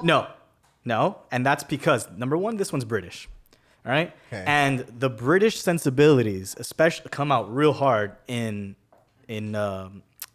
competition shows because they are so nice to each other. They're so nice. It's not any weak. It's Yeah. so. They were saying that they'll help each other finish the dish. They Get will. the fuck out of here. They will finish Spit like in this dough. yeah, For real? and like You gotta start again, bro. me as an Dang American, and like I watch it with my girlfriend, and we're like, we're like creating drama in our heads. That's really not. I'm sure it's not there, and we're like, this bitch stole her recipe and stuff like that. Like, but like, and like it all takes place in this beautiful like castle garden. Like it's just so there's something about it that I really really love. Something a little less guilty. I would have to say. I love The Marvelous Miss Maisel. I think it's some of the best. I think it's some of the best like dialogue writing that I've ever seen on TV anywhere. I heard Queen's Gambit is great. I haven't seen it yet, but I really want to. I don't know how to play That's chess. the chess player so- one? Yeah, I don't know how to play chess. So I'm not gonna watch that shit, bro. There's some weird ass checkers. Yeah, bro. I was like, bro, that horse makes an L. That's all I know. Like, that's all I know. We should know chess though. Being in Miami, we got Yeah. Domino Park. They're heavy on chess there They too. are. Yeah, That's how yeah. The hustlers, they be out there for real. Yeah. The Great British Bake Off. Bake Off or Baking Show. Actually, I forgot the title. There you go. 5 stars. And then we got, 5. and then after that, The Marvelous Miss Maisel. That's the Amazon Prime one, right? yeah. Amazon The Prime. stand-up comedian one. It's so good and it's so well done. God damn, it's stars? good. 5 glistening stars. glistening stars. You love it. You love to see it. You love to see it. Gabe, what are some, short-term goals in the culinary world that you have for yourself, and also long-term goals? In the culinary world, I really, slowly but surely, I want to expand the Haochi brand. We're exploring different dishes right now and like kind of playing around in the kitchen, and that's really exciting. I really want to get like something new and exciting out to the public. We've gotten really good response so far. like inventive, like you're trying to. Yeah. We're Okay. trying to be a little bit playful. I mean, Like infusions. Are you leaning towards a region, or are you just? I mean, we hitting out the park, don't see want what to happens. pigeonhole ourselves into anything because I think unless you're like a master at something, I don't think you should be pigeonholed. Okay. And although like we do what we do really well, but we're by no means like trying to say that we're that we are completely faithful to like what we're representing. So we're trying to keep it a little bit more broad. What is it that you're representing right now? I mean, it's kind of like Pan Asian what we have. Like we have like a lot of Chinese influences, like some Japanese spices in there and stuff like that. So we kind of like pick and choose and like reach like just like a new thing. Do you also have like your base, pork dim sums? Do you have? Yeah, like, but I mean, there's a little bit of a spin on it too. Okay. Like we have peanuts in our gyozas and stuff like that, and Interesting. the sauce is like a little bit different. Our shrimp dumplings, they have like white miso in it, which we try to do something a little bit different. If we eat something we're like, it's a little boring, we usually go back to the drawing board. How often are you trying new things? I have a pretty busy schedule. My partner, Chef Shaggy, he's more boots on the ground. He's, every day he's always thinking about that stuff, and then we'll get together. Actually, after here, I'm going to a meeting with him, and we're going to discuss like some more creative things and stuff like that. But yeah, as much time as possible, we'll try to come up with something new. Like whenever I have the mental space to like really sit down and come up with something good and not kitschy. Right. Sure. That's beautiful. That's absolutely beautiful. Ladies and gentlemen, every single week, we have another segment. Not just one, but two. Oh, Diego. And ladies and gentlemen, the name for this here segment is the Quest for the Truth. And what happens here is that I'm going to... Truth. Thank you for that. What I'm going to do here is I'm going to pick a random, I said again, random card from this here deck. I feel like it's not random. And, It's never fucking random. And then dude. after He never that, answers it. we're the shit out of going it. to ask the question to our guests. He Now, never answers it. During this intermission here, I must point out that It's the Dolphins not are an down intermission. 13-10 against the Broncos at the halftime. We're going to come back. Just wanted to... We will come back. I'm just letting you guys know how the Broncos right now in Colorado are feeling good about themselves, and their souls will be crushed, and they'll be writing a lot of poetry later on tonight. Just wanted to fill I you hope guys so. in. I hope so. Shout out Gabe. I'm feigning interest. I don't know anything about football, but I feel you, bro. Dolphins, baby. Yeah. Dolphins. All you gotta know is fins up, baby. There you go. Always. If you need a source of inspiration from loss and consecutive repeated loss, Okay. follow the Dolphins. Oh, I'm all over Follow it. the I really, maybe I'll get inspired. Maybe I'll, That's inspiration right there. Dolphins, dude. That's, God. that's inspiration. I right would there. love to be the poet laureate of the Dolphins? Dolphins. And just like To swim tales or of- not to swim. tales of loss and disappointment. That's the title right there. Ladies and gentlemen, we're gonna get deep today. All right. And I'm gonna ask our guest this question first. Ready. You think Juan's going to answer this one? Bro, this Wait. fucking corruption. No. You have to answer this one too? It's just He it's never a bunch of does. fake news. It's a bunch All right. of fake news. I'll hold you to it. Yo, make him answer it. Let's go. Oh, we're gonna fight. How do you get in the way of your own success? Quite easily. Your turn. Ooh. How the Dog, I will- turntables. How the turntables. I will edit this video and I'll tell you how. How do you get in the way of your own success? Yeah, I really think I touched upon imposter syndrome for a while. I really think that overthinking anything, which I'm a huge guilty party of that. If you overthink something, you're just screwed. Like a lot of times when I feel fear of doing something new, and it's very often, I'll just back out. I at least in the past, I mean I did do it recently, but I catch myself. You almost did with this, and I was like, I'll kill you. No, I was excited to be in your presence, but Thank you. And shout out Karina for letting you guys not be in Disney right now. oh man, don't bring that up. Okay. I was supposed to be in Disney with my girlfriend now, and I scheduled this. I'm sorry, Karina. I know for a fact yeah, she will listen. When she listens to this, it's gonna be a hard eye roll.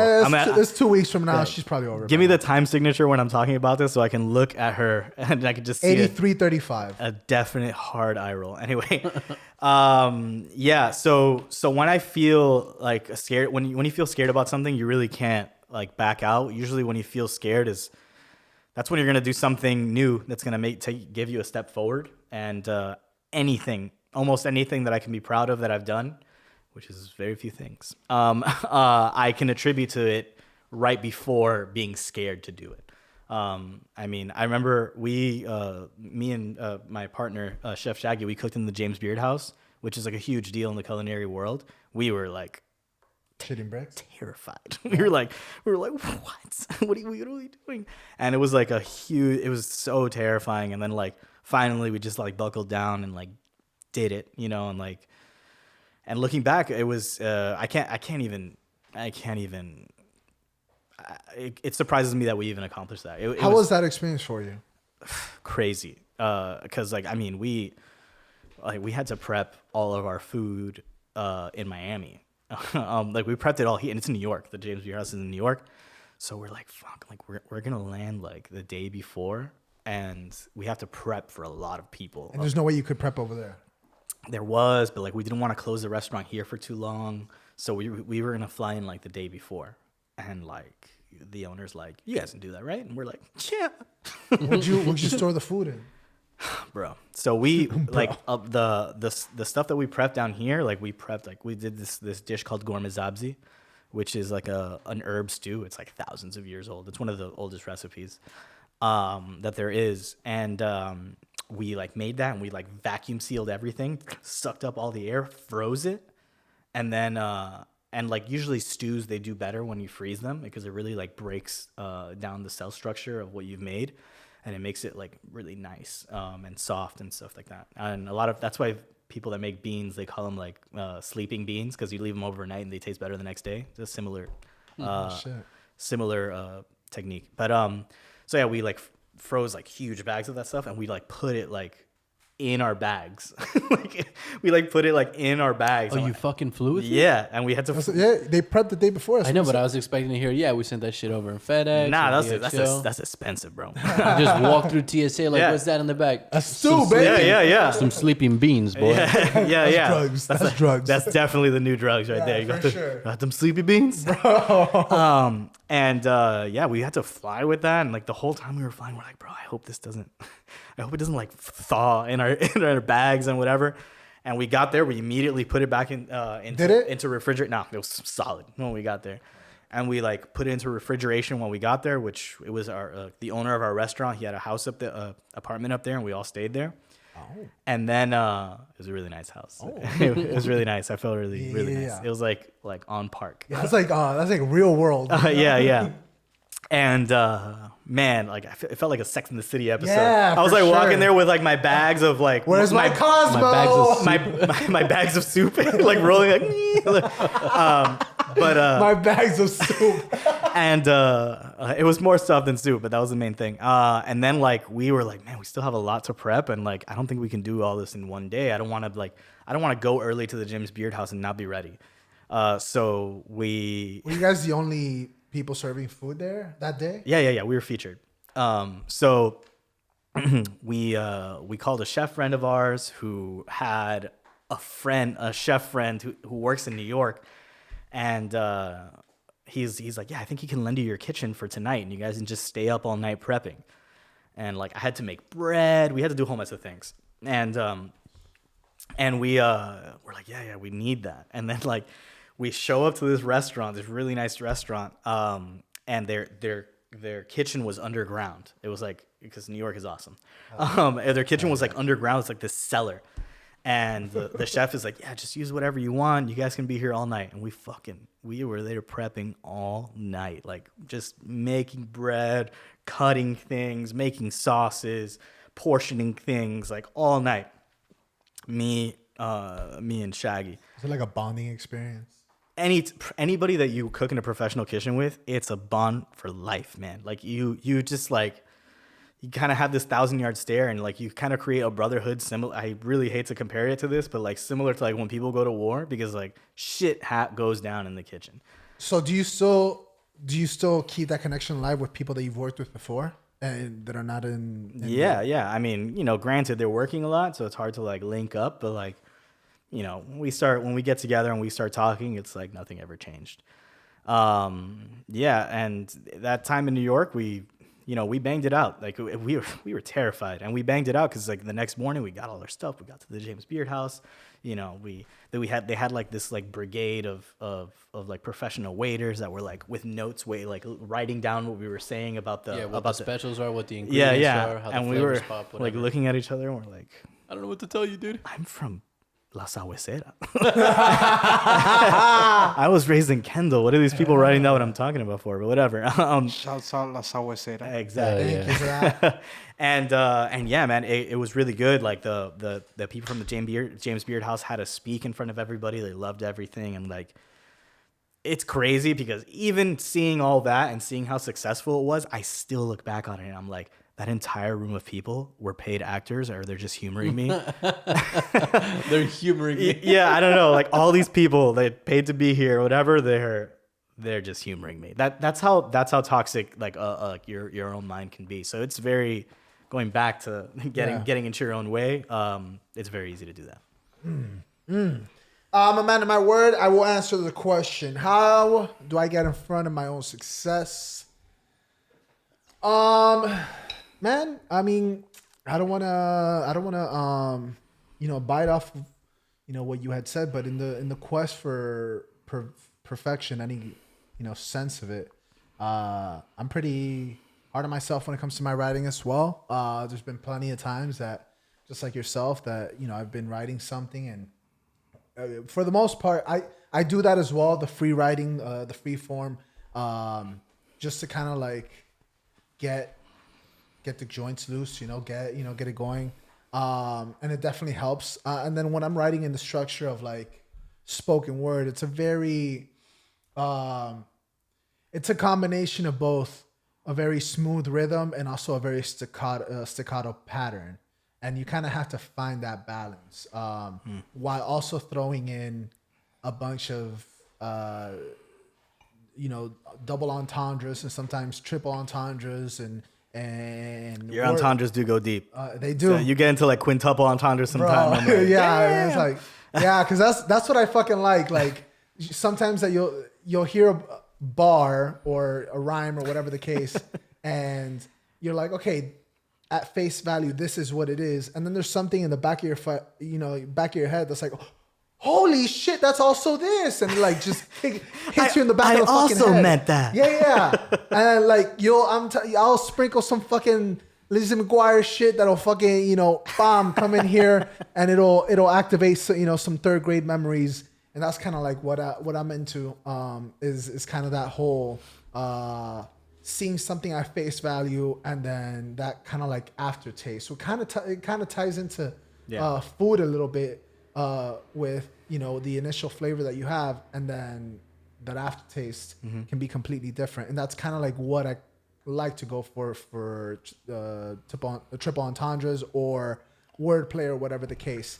And yeah, how to get in the middle of that success is really just expecting a certain rhyme or a certain word and being a perfectionist, and then looking at it the next day. Sometimes I'll make a spoken word, it's 3/4 of the way done. A song is 3/4 of the way done, and I'll let it go for months on end, just because either A, what's coming to me or what the next line is not up to my standards, and that means, hey, you need to literally forget about this for a while, and then I'll pick it up months after being extremely critical of it. Be like, oh, this is actually fucking amazing, and continue where I left off there. And sometimes that's kind of what I need.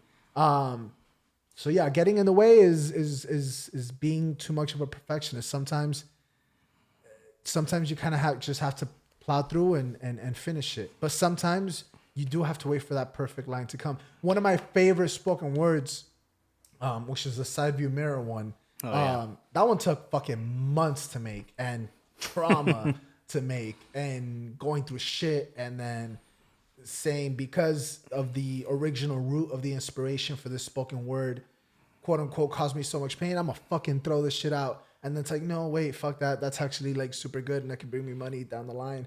So, so let's finish that. And when you're emotionally prepared, you fucking finish it.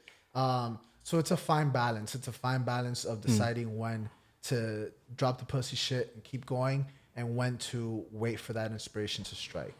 Emmy? Hit us, bro.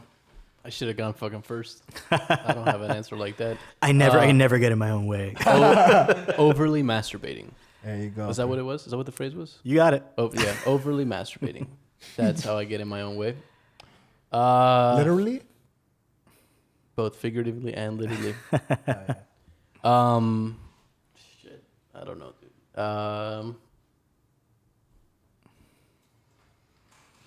I don't know. Maybe being too hasty because I overcompensate for the overthinking, like you were saying, which to me, I've seen both in myself and people around me that it causes stagnation and you stay there and the opportunity passes you. So to overcompensate, I overcorrect. When I'm scared of something, I do it immediately. I'm scared of heights. I've been working on roofs probably out of the last 10 years, 8 years. If I'm scared of scuba diving, I opened a company that had to do primarily, our primary source of income was scuba diving. And I did it a lot. Like, if you have a business idea, I give myself 24 hours. If I haven't made my mind up, I do it. I usually lose money on it, but it's growing pains. And yeah, it's stupid, I know, but I'd rather that alternative over just sitting here and then realizing, oh, it's been 10 years and I haven't tried anything yet, right? 100%. So the overcorrection of those fears is detrimental for sure, you know. But I think long term it'll probably pay off. You know, I've learned enough. I for sure can write a book of what not to do in a lot of scenarios of my life. I'd buy it. Yeah, and I think my uncle can attest That's to money that. right there. I think my uncle can attest to that. I think all my family can attest to that for sure. But it is, you know, it's that overcorrection. But just for what you said, like I've been around enough people, myself being one of them, that you think, I don't know if I want to do this. I don't know if this is the right time to do this. I don't know if I have all the things needed to do this. Do I have the wisdom to do this? Do I have the right people? And then before you can even answer or finish asking yourself the questions, the opportunity has passed. Could it be fruitful or not? Who knows? You won't know for sure because you didn't take the leap either way. You didn't decide either way. So probably the overcorrection is probably my biggest, you know, just going balls deep into it. I'm also very fucking stubborn. But, you know, that's what I've been told. I haven't seen that to be true. I don't know. No, I mean, never. You seem like a lamb. Yeah, dude. Diego, what is a way that you, how do you get in the way of your own success? Let me lean into this one. Marijuana doesn't count. Self-doubt. Self-doubt, like thinking you can't do it just cause, you know, that's not... Now I get to do it to you. Yeah. It's like Bobby from... Just self-doubt, you know, not thinking you can't do something or you're not ready to do something. Mm-hmm. Yeah. Shoot or shoot, baby. You just got to do it. Nike. Yeah. Gang shit. Gang shit, Gang bro. shit, inspirational. That was beautiful. Gang, boy. Gang, You have a gang. tissue? That's that over masturbating we were talking about. Hey, Yes? you could take my thing at face value, but that's great advice, man. You just got to do it. Yeah. Heard that. All right, Nike. Yeah. All right, Let's take that Nike, down thanks. a peg, yeah. Thanks. We, Trademarked by Nike company. I'm looking for that sponsor, baby. Yeah, we're going to get hit with a lawsuit. That's what we're going to get. Bro, te puedo decir que no son ni Reebok ni son Nike. Así que bajémosle un poco, ¿sí? Oh, my Yeah. Ladies and gentlemen, I can't put into words how magical today's episode was. We got to talk to a man who's a writer, a man who's a chef, a man who, this man to go into your restaurant, boom, tell you what sucks about it. You know, this man's gonna make that shit better. Ever I've heard one. Bro, this man, I'm telling you, this man goes in, boom, that shit blows, and he'll tell you how to fix it. You know, and that's beautiful right there. Emmy, before we start wrapping up, do you have anything for Gabe? First of all, very, very excited to try this week's lineup of dim sums. Well, I guess that's an interesting question. Do you guys have like have you thought of like some sort of pairing? Because you said there's a large selection and good selection of beer. Yeah, actually, we're kind of working with with them now. So excited for to that, do man. like kind of like a pairing menu to pair specific menu items with specific beers, and then have that under one underlying price. And we're also working with like some wine experts to do like a natural wine pairing as well. Okay. And we'll He was probably in charge of the fawa, you know? we'll also The bread fagua. Yeah. we'll also like we'll do something special, like an extra menu item specifically for events like those. But a lot of those are coming. Yeah. Okay. Very excited for that. I'm definitely gonna swing by this week. That dim sum move. There's something about dumplings or gyozas. Yeah, it just gets him going. It's just- I don't know what God, it is. dude. It's there's fire something- on a different level. There's dude. something really sexual about dumplings. dude. And like, Oh, I don't- yeah. I don't know what it is about it. The MSG soy sauce combo that, pants get a little bit tight, dude. I'm not gonna. you I'm not gonna fib. Are you a steamed or a pan fried type of guy? whatever you want me to be. Ooh. I will judge I you feel harshly. special. If you want a little bit of texture, a little bit like the texture to fight back a little bit, I can fight back and sear it a little bit. If you want me to just like melt in your mouth, I can just steam it. Steaming beaming. Either way, it's steamy. Oh yeah. That's Oh what she yeah. said. Oh, thanks for that, Diego. Before we start wrapping up, there is one thing we briefly touched on, and I wanted to talk a little bit more about. You mentioned weed-infused dinners. Oh, boy. Why don't you tell us a little bit about that? I know Diego's listening now. Yeah, he woke up. All right, I'm gonna go now. So yeah, weed infused dinners. I've cooked them. I've eaten them. They're cool. The first we did a couple of them. It was a little bit under wraps, and like it was kind of like all word of mouth. And we just kind of cooked in a restaurant. We like threw down the shutters, and Shit was amazing. everybody. I remember hearing about this. Everybody went in there, and we threw down the amazing. shutters, and they're like, nobody can get in or out now. It was amazing. The first one we did, which one? You didn't go to the first one that we did. I don't know, but it was an experience I'll fucking tell my I children remember about. hearing about this for about a month before and about 4 after, where he was like, It was amazing. the third plate was fucking. Dude, it was. I said it was amazing. So this was one of the things that like we were like a little nervous of doing, and Naturally, yeah. And we were like, whatever, let's do it. And the first one that we did, I don't think you went to the first one because I think you might have died. Because we measured out like how many milligrams. It was a dab rig. I remember that when I went. Like we measured out how many milligrams to put into the like throughout all the courses, and we're like, yeah, this is a good amount to like get people where they need to be, but not to like Yeah, you're not trying to cook them yeah either. yeah not to fry them either. So what we didn't take into account was that people were gonna bring their own stuff and smoke inside before eating our food. So like somebody brought like a dab rig and like was sharing it with everybody, the Robin Hood of weed, and sharing it with everybody, and everybody was getting fucking nipping out, and we're like in the kitchen, we're like, oh my god, they haven't even eaten the food yet, and like That sounds like a great time. and It then, was amazing. and I'm then getting anxiety thinking about That's- this. it sounds was like amazing. yeah, we a served bunch of people slumped on the couch. they Or- were. No, they were on still a being metaphor- classy. Everybody was so Okay. classy as fuck. Yeah, right. I'm That's serious. why I didn't go because I No, would not okay, have. but here's the thing. That's It was- because you didn't go to the first one. It was higher. It was a higher echelon clientele.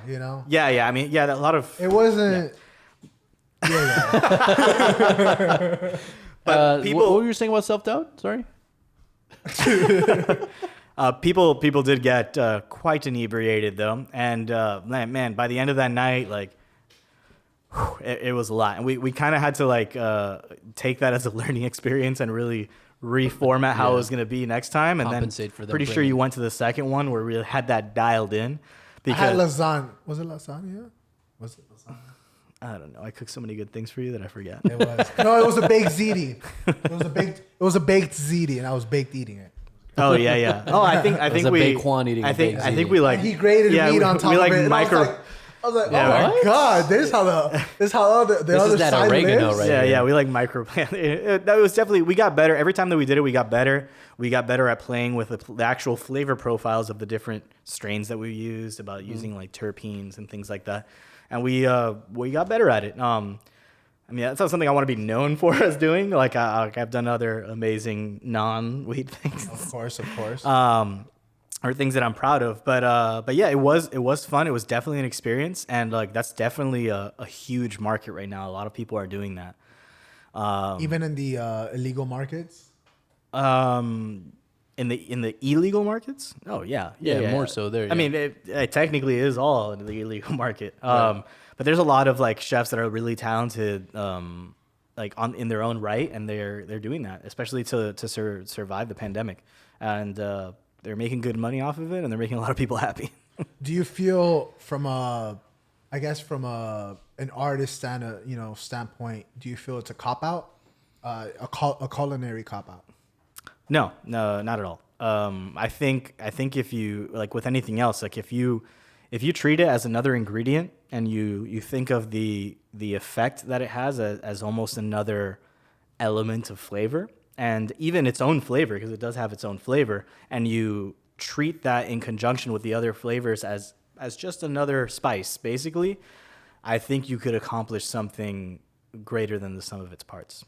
Do you think that dinners like this, or a weed dinner, or dining in the dark, things like that have some sort of extra layer to it. Like an element that's quote unquote thinking outside the box? Do you think that it's just a little cliche, like a gimmick or cliche to just get people in the seats, or do you think there's some sort of substance to a weed dinner, to a dining in the dark, or whatever the case? So yeah, sure. I mean, there's definitely a marketing aspect to it for sure. As I think there is with everything, even the whole farm to table thing. It could be reduced to a marketing thing, but it doesn't. It's not reductive in any way. It doesn't take away from it. It's still good in its own right. So yeah, it is exciting to do a dining in the dark or something like that. Have you done it? Yeah, I have. And it's cool. It's another color in your palette to like add to your work. So like, and it's a completely different experience because like, for example, the dining in the dark thing that I did, that we ate, if I recall, we ate lamb. I think it was lamb. Do they tell you after the fact? Or? They tell you, yeah, but you don't know before. I mean, so you're just eating like you're just eating for real. You don't know what the plate is. But you give them your allergens. Exactly. Just so you don't sue them. Die, yeah. But like it's communal thing too. So like there's people in the table that I mean, unless you have a big party, if it's just like you and one other, there's gonna be other people in the table that are strangers to you. Don't so like that. So it for stranger danger. Yeah. So there's gonna be, it opens up a communication. So then there's a lot of people eating it that they would eat a bite of lamb and they'd be like, "Oh, this fish is delicious." And I'm like, Diego. And like I really tried not to be a like, snobby. I was just like, yeah, man, whatever. I think it tastes like lamb, but whatever. But it's really cool that like we're really once we get rid of like your eyes that like you rely on so much. It really changed. Even for me, like it changed how I experienced the lamb. To me, it was like almost elevated because I had to rely so much on this that I was like, man, this lamb is like really lamby. Like, were you missing the fork though? Like, were you hitting the plate? all the time, all the time. Like, actually, I think if you go on YouTube, there's like videos of people in dining in the dark experience, like and just like, and like it also makes people like really like sexual because they're in the dark, so people are like rubbing up on each other, and they don't think that people can see, but most of the waiter or all the waiters they have night vision goggles, so they're like seeing you like freaking like rub the inner thigh of your mistress or whatever. Looking like or of the wrong person. The strangers on that looking side. Like Ultra 2016. That's assuming that the mistress is the right person. But yeah, so I think that's just another way to experience food, and if you can come up with like a new interesting way that'll both evolve or elevate the dining experience, I'm all for that, man. Even if there is a slightly gimmicky nature to it, I'm all for it. What do you before we wrap up? Speaking of gimmick, what do you think about the Salt Bay and I know he had restaurants down here and then he opened up, horrible reviews. What happened? Talk to me. I mean, God bless him because he did his thing, man. Like, I mean, he knows his meat. I'm not gonna take that away from him. He knows his meat. He really. So why'd the restaurant blow?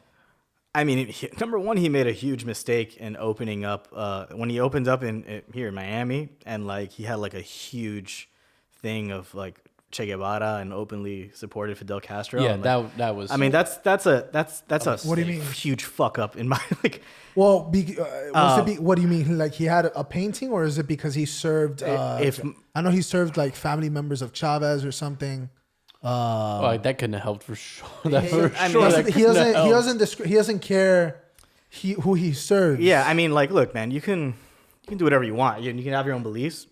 That's fine. I don't care. But like, as a business person, you really got to know your demographic. And like, if you're gonna go ahead and like portray that, and I'm pretty sure don't quote me on this, but I'm pretty sure in the restaurant, I think there was like a giant mural of Che, right? I remember hearing something about Che Guevara painting somewhere. Yeah. Yeah, something along those lines. I'm not sure, Which is, but like wrong market. Yeah, man. Like that's like, I don't know, man. But that's like going into like throwing up a Nazi flag in your restaurant and you're cooking in Warsaw, Poland. Yeah, you know, I wouldn't.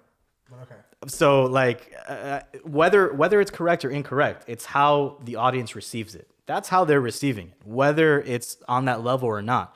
So I think you need to be a little more open into like, at the end of the day, as a chef, you're both an artist and a servant. So, you know, you're there to like serve your clientele and make them happy and give them an experience. So you can't be so disjointed from your consumers where you do something like that, in my opinion. I'm not taking away from any of his culinary expertise. I've never eaten at his restaurant, but from what I see, it kind of looks like he knows what he's doing. It looks delicious. Yeah, and so, yeah, that's my thoughts on that. And then lastly, wrapping up, I wanted to ask you, what impact did Anthony Bourdain have on you and on the culinary world? Okay, that's a pretty big question because I think for myself and a lot of other young chefs, well, I was formerly a young chef. Now I'm just a former chef, but not young at all. But I read Anthony Bourdain's book. I read Kitchen Confidential. I read all of them, but I read Kitchen Confidential first. And the way him being a writer and a chef like really resonated with me because those are both things that I loved. And like the way that he wrote was just so real. And again, had that tongue-in-cheek sarcasm that resonated with Oscar Wilde that I really loved. And there was something like both eloquent yet like slightly gritty about the way he was writing. And that juxtaposition really resonated with me. And like the way that he described the restaurant industry was like almost like both like an unrequited love memoir. And like and I really love that. I'm like how can somebody have all these feelings towards like a career or an art? And he really turned me on to it. I'm not gonna lie. It sounds a little bit cliche, but like I read it and I was like, man, that really speaks to me. And I saw chefs in a different light when I read his book, because I never saw it as an option for me. And then you know, I was in the middle of trying to study law. You know, I was in FIU and like I had taken my LSAT, you know, and like I did well. But and then at that moment I was like, you know what? Fuck this. I'm gonna go to culinary school. And I left and I went to culinary school. And so it really changed my life. And his words and his writings really changed my life and really affected the position in which I attacked food or approached food. And when he died, man, I remember it very clearly. Were you shocked at how? I still don't believe that he killed himself. I'll say that till I die. I don't believe he killed himself. I was very invested in his life and like would read like his blogs and stuff like that and like how he was. And like, I know he was like essentially happy. Like he made plans to go to breakfast with his best friend that morning. Like you don't do that. Like, I mean, there's just a lot of like things that I don't think that he killed himself, but whatever. But when I found out, I remember, I was in bed and my girlfriend found out before me. Like I woke up and she's like, "Oh, you're not gonna believe this." And then she told me, and I was like, "No way." And I did the thing that everybody does, and like I'm like, try to check his Wikipedia and stuff like that. And I just laid in bed and I started crying. I had to go to work. I think I was late to work that day. I just started crying. So, like, it was a real cry. Yeah. I really felt like I lost like almost an inner voice of mine, and like even though I've never met him, but like an idol or a mentor, because I really took things that he said deeply, and I applied a lot of what he said to my own life, and seeing that was really, it actually kind of makes me emotional here right now. Ladies and gentlemen, first of all, I just want to thank our guest for stopping on by today. Gabe Oporto, writer / chef extraordinaire / entrepreneur. You know what I'm talking about. Can we please just give him a round of applause, ladies and gentlemen? Thank you oh so very much for dropping by today. Where can people find you online? So my pop-up right now is called Halji Dumplings. You can find us on Instagram. How do you spell that? H. Oh boy, now you're bringing up spelling into this. It's on the screen. It's on the screen. It's on the screen. It's on the screen. You can find us there on Instagram, and we post pretty regularly as to like menu updates and scheduling updates, and sometimes we do special events. And as of now, we're Monday, Tuesday, Wednesday. Yes, sir. Awesome. Yeah, and we're I try to be there as often as I can, so stop by and say hi, and we'd love to serve you. Beautiful. That is beautiful. Ladies and gentlemen, please check him out. You can see him on the screen currently. Please check him out on Instagram, all that good stuff. Ladies and gentlemen, you know what it is, you know where it is, you know how it is. But every Thursday at midnight, what do? You go on YouTube, you hit that subscribe. We got a new episode every Thursday at midnight. We got giveaways every damn day. Not every damn day, but damn near. You know what I'm saying? We just had an AirPods giveaway. Correct me if I'm not, if I'm wrong. Yes, we did. And we are in the works for another giveaway as well. So please stay tuned for that. Every Thursday at midnight, you go on Google, on Instagram, you go on Spotify, you go on Apple Podcasts, you go on Deezer, you go on iHeartRadio, you go on all that. You hit follow, subscribe, and you can stay up to date with every single one of our guests that we have on the show. Ladies and gentlemen, thank you all so very much for joining us. We will see you next Thursday at midnight. Holla. And it don't matter what the world thinks. You can say how you feel on midnight in Miami, where you can push it to the limit. It gets real with only one and ill. You're locked into midnight in Miami, the podcast.